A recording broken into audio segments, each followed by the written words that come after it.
look at that old tractor. Boy, that thing did a lot of work for us in the course of this timber frame build. So tonight in this podcast style voiceover, whatever you want to call it, we're going to be discussing some sawmill things and some sawmill issues. You guys saw me use this sawmill quite a bit, and obviously it's a manual mill. It's just a lot of work with a manual mill, but I tell you, it's nothing compared to. It's not a quarter of the work that a chainsaw mill is. And of course, here we are, talking your ear off again. Debarking. You're going to see me debarking this log here pretty quickly. I had a lot of questions from viewers in the course of the sawmill type videos. You know, it seems like a waste of time to debark the logs. Well, it's a lot of work debarking them. I do have a log wizard now that we'll be using the next go around for debarking. But it's kind of a necessary evil, especially if you're, blades aren't cheap, and it's not easy to find a place to resharpen them. And you kind of have to get them just right when you do resharpen them. I've seen people, I saw one guy on the YouTubes using a bench grinder to do it, and I guess I wouldn't I wouldn't trust myself that much to sharpen bandsaw blades with a bench grinder. But if the bark's loose enough on there, as you can see on that cherry log, it pops off pretty easily. It, of course, time lapse, it makes everything look fast, but that stuff came off pretty easy on that little homemade rebar bark spud that we have going on there.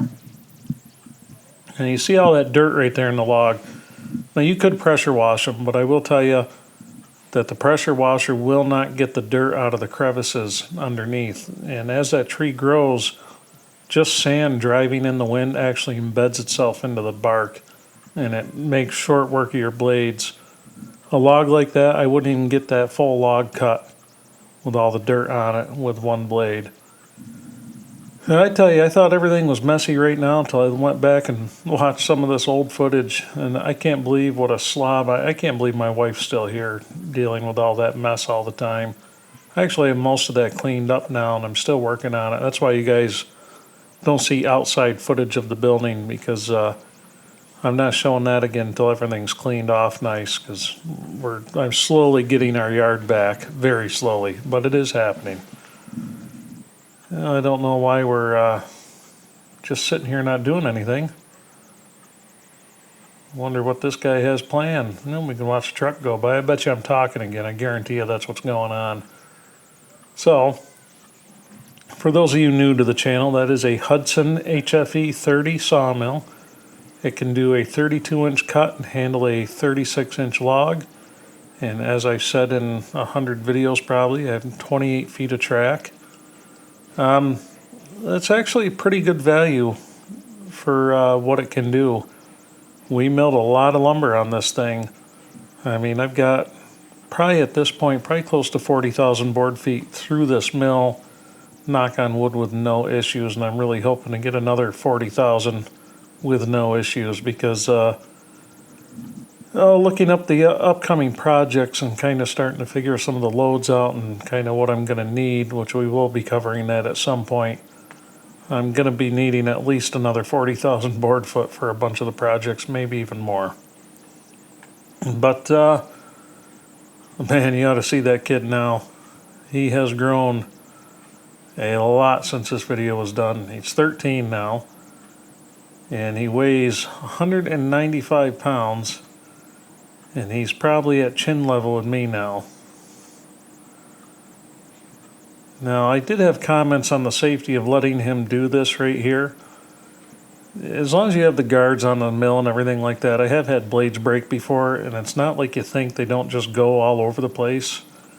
The mill catches them. My big rule, though, I don't like anybody really standing in front of the sawmill when I'm running it directly in front of it. It's just one of those things. Well, you learned about sawdust there. These boards are dry now. They're going to be going into our kitchen when I redo that at some point down the road. Big plans, big plans. But What else can we say here at this segment? We just enjoy the old footage. Boy, Hudson should be happy with the amount of screen time that mill's gotten on here. And it's about to get a whole lot more. So that kind of brings me to an upcoming project that I actually started filming tonight. But I did not get enough done on it to really make a full video with it. So we are going to be starting to build a proper sawmill trailer for the sawmill. And it's going to be 20 feet long, 5 feet wide. I'm making it that wide simply because I want to be able to pull my four-wheeler on there as well as the log arch when the mill heads, so I can haul it as a total package. A lot of guys I see out there that do mobile sawmilling, and they end up towing their tractor out on one trailer, towing the sawmill out on its own setup. And I'm going far enough away, I'd rather be able to haul both in one shot, or all three in this case. So the sawmill trailer is going to be about 20 feet long, and I plan to be able to get a full 20-foot cut out of it. And you're probably wondering how that's going to work. Well, that'll become very apparent as we build the sawmill. Boy, I work fast when I'm in time lapse. This sawmill is pretty user-friendly. I mean, it's pretty simple. The only thing I really don't like, you see that galvanized pipe cap on top? That is the lube tank on that thing, and it's metal. And we're going to be adding a nice big plastic one because that thing right there, it rusts and it clogs up the line. Every time I go to use it, I got to clear the line out if it's been sitting for a little bit. And that is really... It's really the only thing I really dislike on this sawmill. So in the summertime I use pine sol and water mix. Just a couple capful of pine sol to each gallon of water. And it keeps the blades nice and clean, keeps them lubed up while they're running through. You don't want to use anything petroleum based because you will wear out the tires on your band mill really quickly, and plus it'll be hitting that belt, the drive belt, and you don't want that. And in the winter time I usually use windshield washer fluid, and that works really well, doesn't freeze up, and so on. So there's a few things that I want to do with the sawmill, and right there is the biggest reason I want to get this thing its own trailer and turn it into a mobile sawmill. It is a pain in the ass, and it is dangerous to move that sawmill head all the time, setting it up like that. It's very heavy, it's very awkward, it's just no fun. And this was the second time I had moved it, and I was still kind of trying to figure out what the heck I was doing. And it was a pain. I've gotten much better at it, but I'm to a point I don't want to get any better at it. I just want to have it in one spot and not have to do it again. So in the base, the trailer we're making for it's actually going to be made out of 6-inch channel iron, so it will be very stout. Yeah, there you go, dumbass. Throw your back out. Maybe drop something on you. There, I'll make the comments for you guys.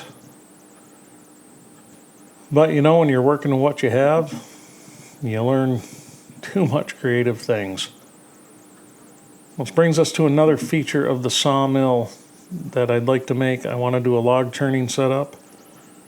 I want to do a toe kick on it so that I can raise the small end of the log, take the taper out for milling. That's super important when you're cutting timbers or really much of anything, because you don't want grain run out. You know, something that I have bitched and complained about on the sawmill, it's the only thing that's really driven me nuts on it, and most band mills are like that. Even talking to Nathan, his wood miser does the same thing, Nathan from Out of the Woods. I want to be able to have my stops and everything, keep that log nice and square. Now the setup on this mill, the way it works, it doesn't work that well for keeping it square when you dog it in. Now, part of that is operator error. A lot of times we have a tendency to want to spike them in way too tight. You guys see the lever, the yellow levers there. Those kind of cam the points down into the log. And what ends up happening is when you push it in, it actually tips the log a little bit out of square. So when I'm milling timbers, I mean, I don't worry about it so much on dimensional lumber. When I'm milling timbers and I want them really perfectly square, there's a lot of screwing around, as you were about to see. You know, you end up, you roll it a little bit, you adjust it a little bit. I like to use the bottle jack method there sometimes, especially on larger logs. It actually works really well.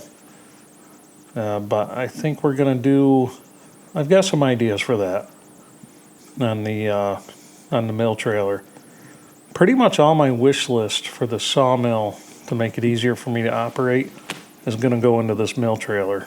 Something to load the logs easier, just the whole shooting match. There will be a catwalk on the trailer because this one obviously you got to push it by hand. But and that doesn't bother me. Some people say it's a lot more work, but physically it's I kind of like it because I can keep a pretty good feel for what the saw is doing going through the cut. And if I didn't actually have my hands on the mill, I may not get that feel quite as well. Now let's see how long how long this takes here. Yeah, a little bit there, a little bit more.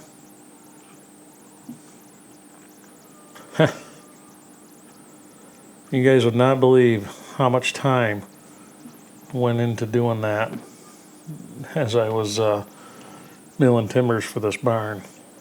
It was a lot of time screwing around with that. Now, I might be wrong, but I think that this is the video that the snake crawled out from under the mill and freaked a couple of the viewers out. And I didn't notice the snake until I was editing. And what happened was I had the camera set up, and when I walked past the point with my back turned, a decent-sized snake comes slithering out from under the mill and went into the tall grass next to the barn. Pretty funny, the things you catch. These were really nice logs, these pine logs. These were, well, these are some of the logs that you guys saw in the last discussion video that we were out in the woods getting. Yeah, see how long this takes? I definitely need to make this a little bit easier. Well, are we finally going to do something here? Well, I think we're going to dog this thing in. How about that?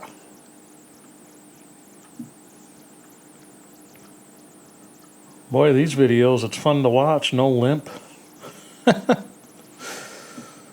No 25, 30 pounds of weight added since the limp was created. Now, I guess more like 24 pounds. We'll get technical on you here. It's funny, even viewers notice that. Geez, you're putting on a few pounds. Yeah, you bastards, I tell you what. But, yeah, so, end of the day, the sawmill trailer is going to be a huge addition to what we're doing. That's going to make the upcoming job so much easier, just to be able to haul this wherever I want.